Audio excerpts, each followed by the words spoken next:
சொர்ணம் கிச்சன்லேருந்து பேசுகிறேன். நம்ம இப்போ ஒரு இம்பார்ட்டண்ட்டான டாபிக் இப்போ போயிட்டுருக்குது வந்து கொரோனா வைரஸ்ஸு. அப்போ ஃப்ளூ அதை எப்படி ப்ரிவெண்ட் பண்ணலான்னு இப்போ நம்மளாம் வீட்டில் என்ன ஹோம் ரெமெடிஸ் செஞ்சு நம்ம இம்யூனிட்டியை பூஸ்ட் பண்ணலான்னு நிறைய டாபிக் ஓடிட்டுருக்குது. சரி, நான் என்ன வீட்டில் பண்ணிகிட்ருக்கேன்னு உங்களுக்கு ஷேர் பண்ணலான்னு நினச்சேன். இப்போ இந்த வீடியோவில் நான் என்னென்ன ரெமெடிஸ் இப்போ பண்ணிகிட்ருக்கேன் நம்ம இம்யூனிட்டி பூஸ்ட் பண்ணுறதுக்கு, ப்ளஸ் ஃப்ளூவை எப்படி ப்ரிவெண்ட் பண்ணுறதுன்னு பார்க்கலாம்.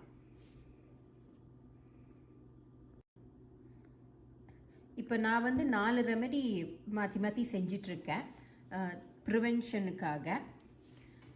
இது ஃபஸ்ட் வந்து ஜிஞ்சர் தண்ணி, செகண்ட் வந்து லெமன் வாட்டரு, அடுத்தது வந்து ஜீராமு கொத்தமல்லி தண்ணி,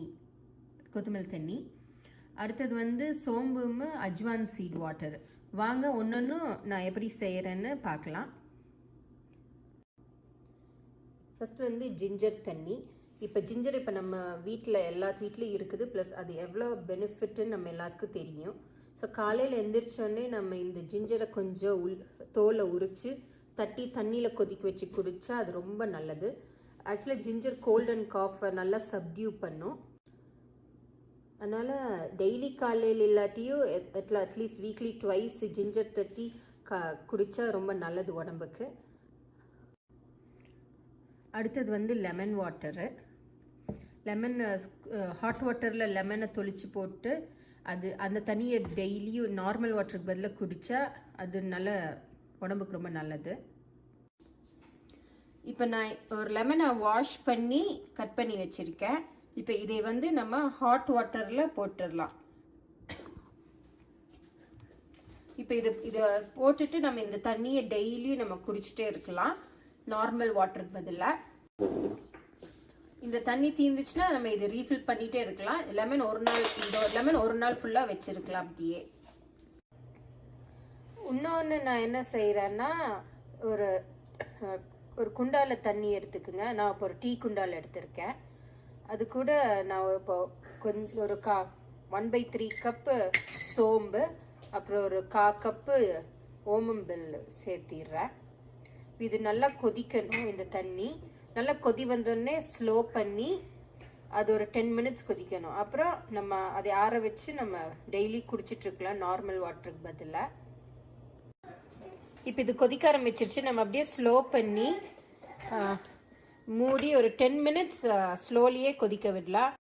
அடுத்தது நான் வேற என்ன செய்வேன்னா, அதே மாதிரி தண்ணியில் நான் இப்போ இதை டீ குண்டால் எடுத்திருக்க தண்ணி, அதே மாதிரி 1/4 கப் ஜீரா, இப்போ ஜீராமு 1/4 கப் கொத்தமல்லியும் போட்டு நல்லா கொதிக்க வச்சு அது ஆறுனதுக்கப்புறம் டெய்லியும் வெறும் தண்ணிக்கு பதிலாக அதை குடிச்சிருக்கிறது. நான் இப்போ நான் இப்போ சொல்லியிருக்கிற இந்த 3 மெத்தடும் மாற்றி நான் இந்த தண்ணி மாற்றி குடிப்பேன். ஒரு நாள் ஜீராவும் கொத்தமல்லியும், இன்னொரு நாள் சோம்பும் ஓமம் பில்லும். இதை மாற்றி குடித்தா உடம்புக்கு ரொம்ப நல்லது. இப்போ இந்த ஜீரா கொத்தமல்லி தண்ணி கொதிக்க ஆரம்பிச்சிருச்சு. நம்ம இது அப்படியே ஸ்லோ பண்ணி மூடி ஒரு 10 மினிட்ஸ் அது அப்படியே ஸ்லோலையே கொதிக்க. அடுத்தது என்ன ஒரு மெத்தடுனா, நான் பாலில் வந்து மஞ்சப்பொடி போட்டு கொடுக்கலாம் குழந்தைகளுக்கு, நம்மளும் குடிக்கலாம். ஒரு டம்ளர் பாலுக்கு ஒரு 1/4 ஸ்பூன் மஞ்சத்தூள். இந்த மஞ்சத்தூள் நம்ம வாங்குற கடை மஞ்சத்தூள் இல்லை, இது தனியாக அந்த மஞ்சளை வாங்கி இடித்து பொடியாக்குறது. அதனால் இது டெய்லி குழந்தைகளுக்கு கொடுத்தாலும் நல்ல இம்யூனிட்டி பூஸ்ட் ஆகும். இப்போ இது பாலில் சேர்த்திட்டேன். இது அப்படியே காய வைக்க போகிறேன். மஞ்சத்தூள் பாலில் அப்படியே கொதிக்கும். அப்புறம் கொஞ்சம் கொதிக்க ஆரம்பிச்சோன்னே நம்ம ஸ்லோ பண்ணி ஒரு 5 மினிட்ஸ் அப்படியே சுண்ட விடலாம். அதுக்கப்புறம் ஆற வச்சு நம்ம குடிச்சிக்கலாம். பால் இப்போ கொஞ்சம் கொதிக்க ஆரம்பிச்சிருச்சு, மேலே பொங்கி வருது. ஸோ இப்போ நம்ம அதை அப்படியே கொஞ்சம் ஆற்றி அடுப்பை ஸ்லோ பண்ணிவிட்டு இது அப்படியே நான் ஒரு 5 மினிட்ஸ் ஸ்லோலியே கொஞ்சம் சுண்ட விட போகிறேன். கொஞ்சம் மேலே வந்துச்சுன்னா இப்படி ஆற்றி ஒரு 5 மினிட்ஸ் நம்ம அப்படியே அந்த மஞ்சள் பாலில் இறங்கணும். இந்த ரெமெடிஸ் எல்லாம் உங்களுக்கு ஹெல்ப்ஃபுல்லாக இருக்கும்னு நினைக்கிறேன். அதனால தான் நான் செய்கிறது மற்றவங்களுக்கும் ஷேர் பண்ணலான்னு தான் நான் இந்த வீடியோவே செஞ்சேன். என்ஜாய் பண்ணி பாருங்கள், செஞ்சு பாருங்கள். பிடிச்சிருந்தா லைக் பண்ணுங்கள், சேனலுக்கு சப்ஸ்கிரைப் பண்ணுங்கள்.